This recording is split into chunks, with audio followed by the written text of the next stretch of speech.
Hey Jonah, What's up? what are you wearing today? I got the turquoise OP. Ooh, hey, can I get that for a video? Yeah, anytime. You know I'm gonna talk shit, right? I would love that.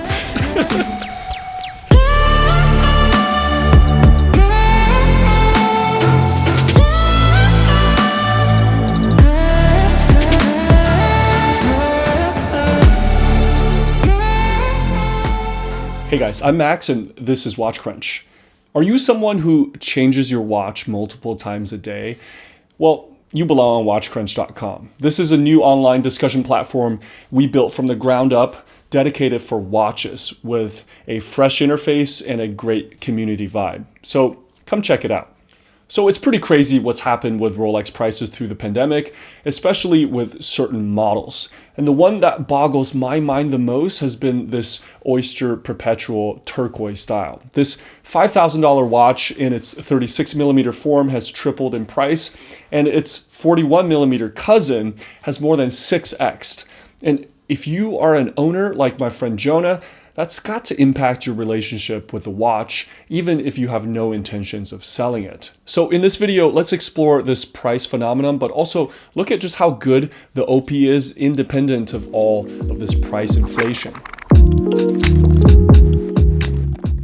So I call this the dumbest watch in Rolex's collection, kind of tongue-in-cheek, but also because it's the most basic three-hander that you can get.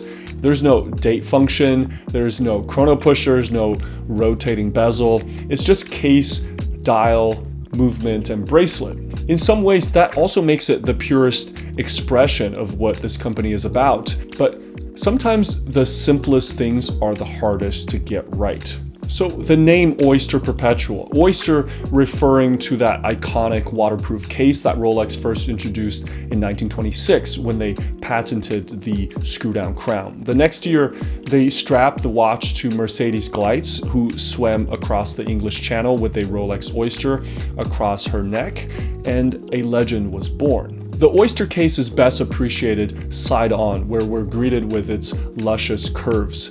You got fat, polished flanks that taper organically into slender lugs.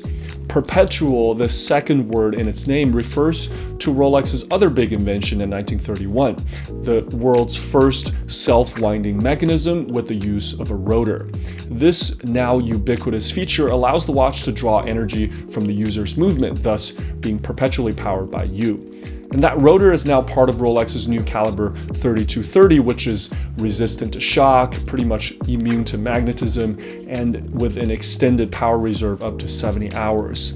In fact, it's the same movement that finds its way to the Explorer and the No Date Sub. So even with the dumbest Rolex, you're getting a century of technological advancement and marketing prowess.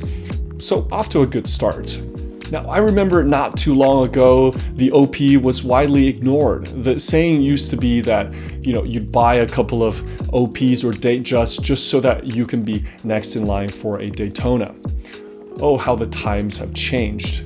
So in 2019, Rolex revamped the line with a host of colorful dials. Coincidentally, that was also the year that their lawyers sued a mom and pop shop in Southern California called La Californian for customizing their own vintage Rolexes. And in the same breath, they then introduced their own colorful Oyster Perpetuals. The timing was just a little suspect. I think as watch enthusiasts, most of us thought this was a little heavy-handed. Then I think a series of things happened to get us to where we are today. First, there were the Rolex factory shutdowns due to COVID. Then we had people speculating on watches, using them as investments. And now the nail in the coffin was the Patek Philippe Tiffany dial Nautilus. When that watch dropped, suddenly anything baby blue was Tiffany and anything Tiffany was unobtainable. Guys, please take a second, drop a like for this video, consider subscribing. We've got some really good stuff coming up on the more budget end of things, so don't miss it.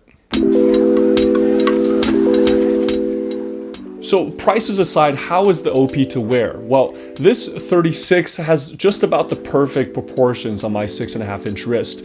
Given its large dial to case ratio and the robust 43mm lug to lug distance, the watch doesn't feel too small.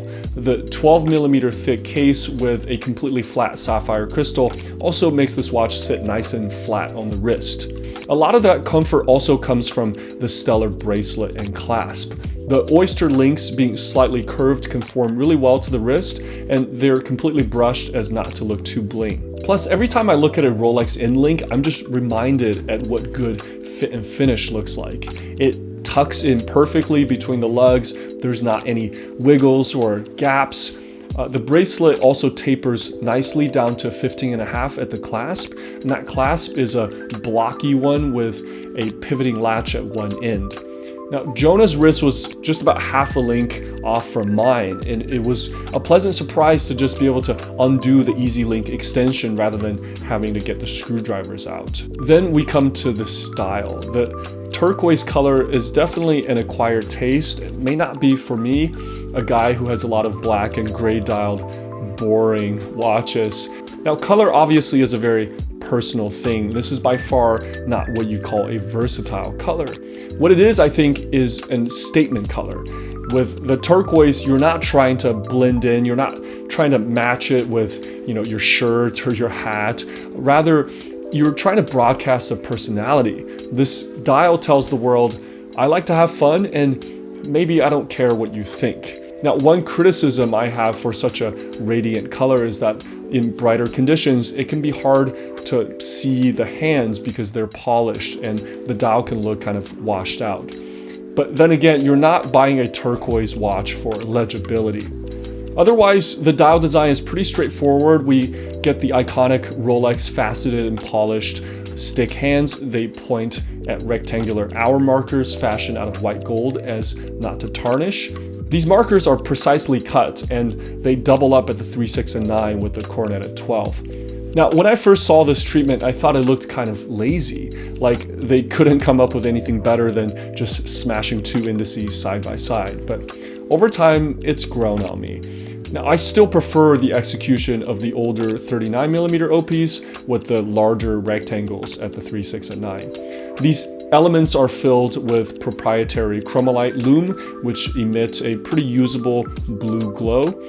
Surrounding the dial is a rounded and polished bezel, which provides, I think, the perfect amount of reflections in an otherwise brushed front of the watch. I've also read that Rolex is now using AR coating on the bottom side of their crystals, which is a welcome update. We can all agree that the tulip mania is kind of dumb, especially because now we have so many great manufacturers with colorful options. Ones like the new Omega Aquaterras, the new Oris Pro Pilot X, Nomos always with their club line, and even Zen is getting in on the action with the 556. And also, recently Zach Weiss from Worn & Wound posted a picture on WatchCrunch of the new Grand Seiko SBG W277, and it really left an impression in my mind. I feel like Grand Seiko is using this line to play with colors as well. But if and when OP prices do come back down to earth, and I think this will happen at some point, this watch absolutely is a great choice at its price point. I mean, you're not getting anything fancy, but what you are getting is a solidly constructed watch with a bulletproof movement, all wrapped around Rolex's history and provenance. But what do you think about the Oyster Perpetual? Let's continue this conversation on WatchCrunch.com. Guys, if you haven't checked out WatchCrunch yet, you're really missing out on some great discussions. I'll put a link in the pinned comments below. As always, take care, and I'll see you in the next one.